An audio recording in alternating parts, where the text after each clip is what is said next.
of Zoning Appeals. The time is 7 o'clock and the date is July 13th, 2010. At this time, I'll call the meeting to order. The board consists of 5 members and 2 alternates. The alternates take full part in the discussions and become voting members in the absence of a member or when a member abstains for conflict of interest. Present tonight are John Kronowski, Lisa Carson, John Golsey, Greg Lavelle. I am Betty Hollow. Also present are zoning administrator, no, he's not here. Secretary Paul Eschenbacher is here with us tonight. The board operates according to the following procedure. The chair will name and describe the case. The zoning administrator will state the basis of the objection and any applicable facts or conditions pertaining to the case. The applicant or their representative will give reasons why the appeal should be viewed favorably. Anyone wishing to speak in favor of the request will be heard. Anyone wishing to speak in general comment will be heard. Anyone wishing to speak in opposition will be heard. If necessary, the appellant or representative will offer concluding summary or rebuttal remarks. Testimony from the floor will then be closed. The board will deliberate and render a decision. According to Athens City Code Section 230703B, the board has power to grant variances from the strict application of the code, provided the variance will not be contrary to the public interest, the spirit of the code is observed, public safety and welfare are secured, and substantial justice is done. According to Athens City Code Section 230910C, variances from the code shall not be granted unless the board finds, based on direct, specific findings of fact, that each of the following conditions has been supported. The first condition is practical difficulty or undue hardship. Because of exceptional or extraordinary circumstances or conditions pertaining to a specific piece of property, a literal enforcement of the regulations would result in practical difficulty or undue hardship that is unnecessary to the achievement of public purposes. Exceptional circumstances, they are exceptional or extraordinary circumstances or conditions applying to the property in question or to the intended use of the property that do not apply generally to other properties in or classes or uses in the same zone. Preservation of equal property rights. Literal interpretation of these regulations would deprive the appellant of rights commonly enjoyed by others in the same zone and the same vicinity, while a granting of the requested variance will not confer on the applicant any special privilege that is denied to other properties in the same zone and the same vicinity. Minimum variance. The variance granted is the minimum variance required to make possible the reasonable use of the property. Absence of detriment. The authorizing of such variance will not be of substantial detriment to adjacent property and will not materially impair the purpose of the zoning code or public interest. Not of a general nature. The condition or situation of the specific piece of property or the intended use of said property for which the variance is sought is not of so general or recurrent a nature as to make reasonably applicable the formulation of a general regulation for such conditions. Any person, resident, or officer, department, or appointed body of the City of Athens aggrieved by a decision of the board may petition the Athens County Court of Common Pleas concerning the illegality of the decision. Such petition must be filed within 30 days after the mailing of the decision of the board. There are 2 cases on tonight's agenda. The first and only case is number 1009B. It concerns the property at 196 East State Street, which is in an R1 zone. The board is required to take testimony under oath. So, would anyone wishing to speak concerning any item on the agenda please stand? Okay. Do you affirm or swear that any testimony you will present to the board will be the truth, the whole truth, and nothing but the truth? Yes. Thank you. Okay. So as I said, our first case tonight concerns the property at 196 East State Street. The appellant, Mr. Lamb, is requesting a variance from Section 2310, Table B, off-street parking, the requirements to allow conversion of a porch to a finished room on a lot with no on-site parking, where a minimum of 2 parking spaces is required.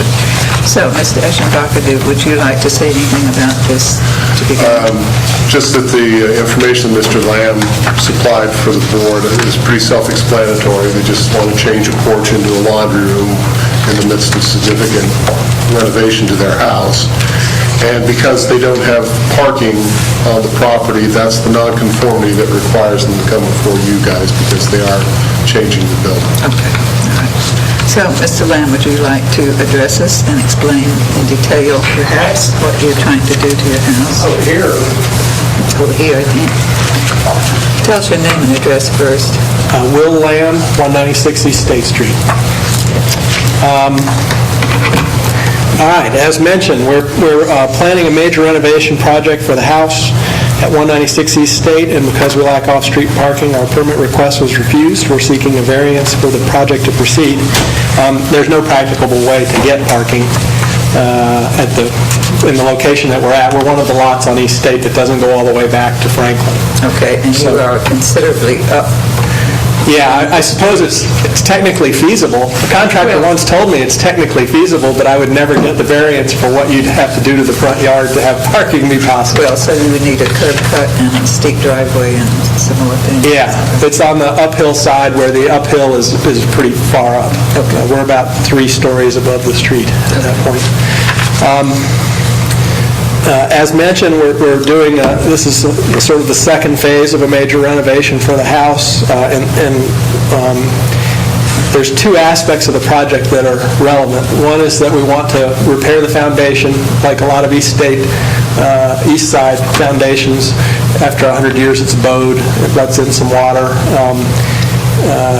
And so we want to repair the foundation, and that sort of led to a zipper effect of dealing with the patio and the drainage and the porch at the same time. The porch is in a condition where the contractor's concerned if he jacks up the porch, it might not make it through the project because there's some water damage to the roof, and because the foundation that's under the porch isn't it's just bricks about 3 inches below dirt level. It's a very basic foundation for the porch.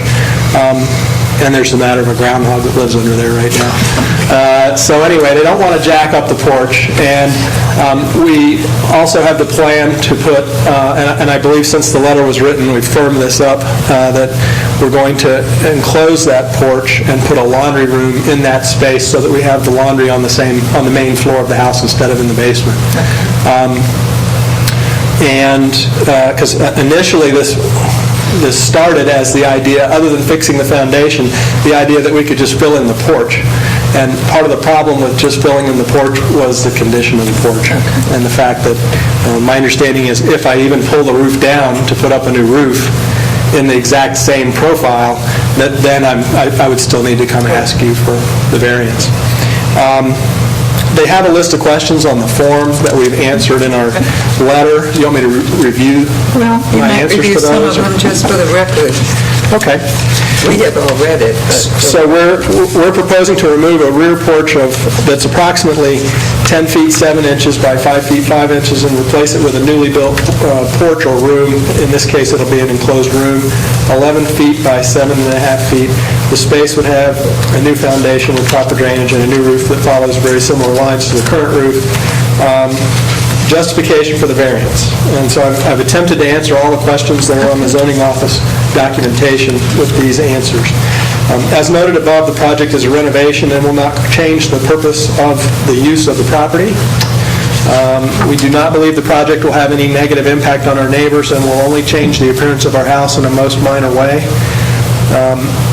The condition of the porch would require its repair even if the renovation were not planned to occur now. Also, our foundation allows water into the basement and is bowed in several places.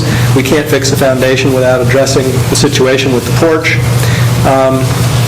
The variance is required because we don't have off-street parking and we can't add off-street parking. Most of our neighbors do have adequate parking. Point 4 was that we feel the denial would deprive us of reasonable use of our property, as we would be greatly hampered in repairing our foundation and prevented from repairing the porch and prevented from adding the laundry room. 5, we're making only a very modest change to the dimensions of the porch in order to make the space functional as a laundry room. 6, the shape and size of our house will change very little and not in any way that harms the neighbor's light or air. It also makes no negative impact on traffic, safety, etc. in the area. This is on the back of the house. Finally, we believe a new house built on the same spot would likely include the feature or features we're now adding to the house. Okay. And could you tell us, I think there's very slight change in the dimensions of the porch. Yeah. So can you just tell us what the difference will be in the square footage or the dimensions? I think you've got pictures in the packet. That picture's from the back retaining wall area looking at the back of the house. Right. The extra 2 feet would be the dimension coming towards you as you look at that photo. So that the width of the porch would remain the same. We'd make it 2 feet wider. That's basically dictated by the width of washing machines. So to get the 2 washing machines and a sink on that wall, we need 2 more feet. Okay. So it is in fact a minor change. Okay. Does anybody have questions? There's a stone wall behind your house. Is that the borderline for your property, or? The stone wall is about 20 feet from the property line. Oh. The property line, I don't know if you can recall, there was shrubbery on the hill sort of curves, and there's shrubbery at the top of the hill. Okay. The shrubbery is approximately the property line. Okay. So the back of the porch, the proposed back of the porch is approximately 35 feet from the back of the line. Okay. So it's still within code? Yeah. That setback. I have a quick question for Mr. Eschenbacher, and I think this was alluded to, but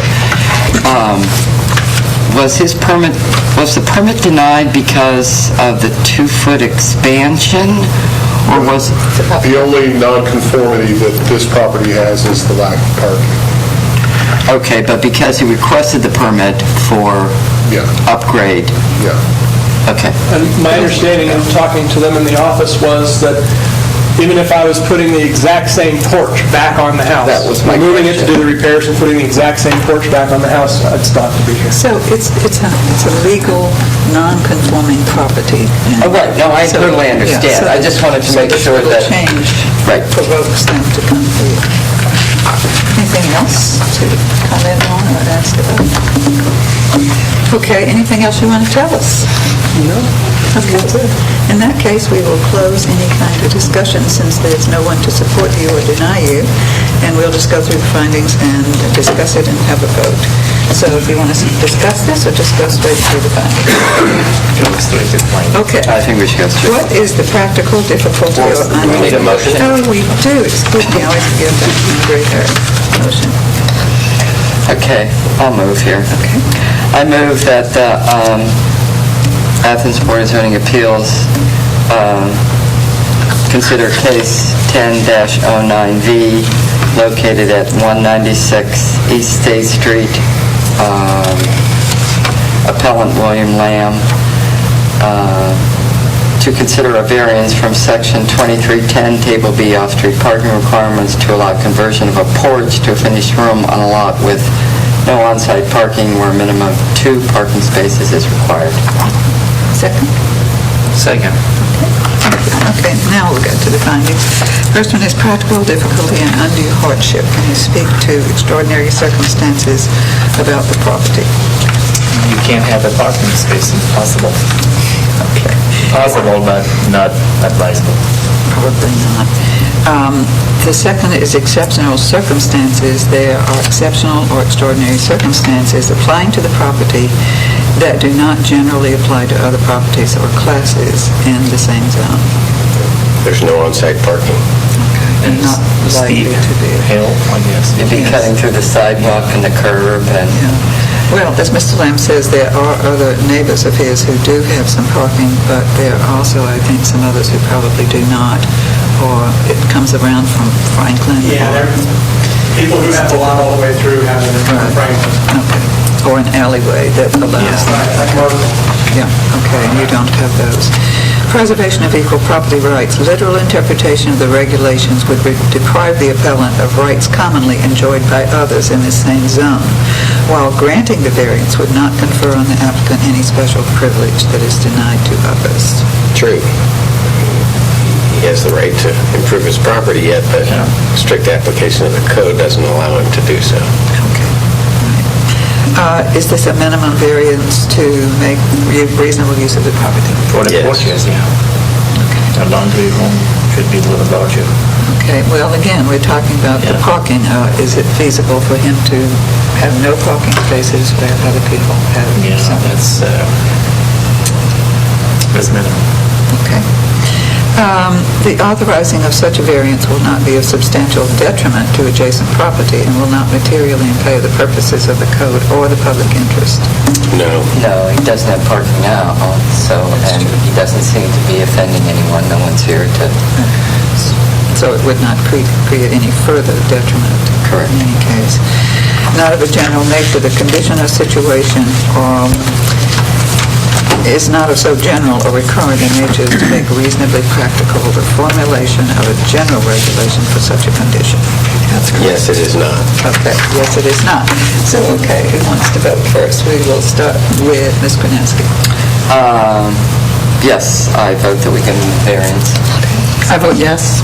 Yes. Yes. And I will also vote yes, so you can consider yourself having the go-ahead and speak to Mr. Eschenbach about what you need to do next. Just come back and I'll...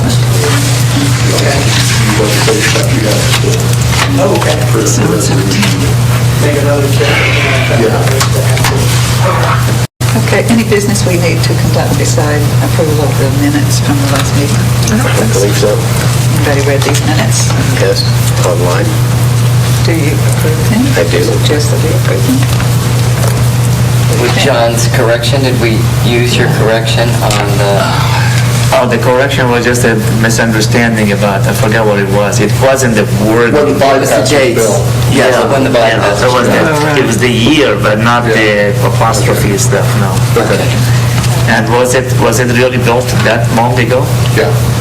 Okay, because I remember when they were doing it, it wasn't too long ago, but Doesn't seem that way to me either. I wasn't even in Athens then. Okay, so we'll approve the minutes as corrected. That's correct. Yes. Thank you. Any other business? No. In that case, we adjourn. There's your record.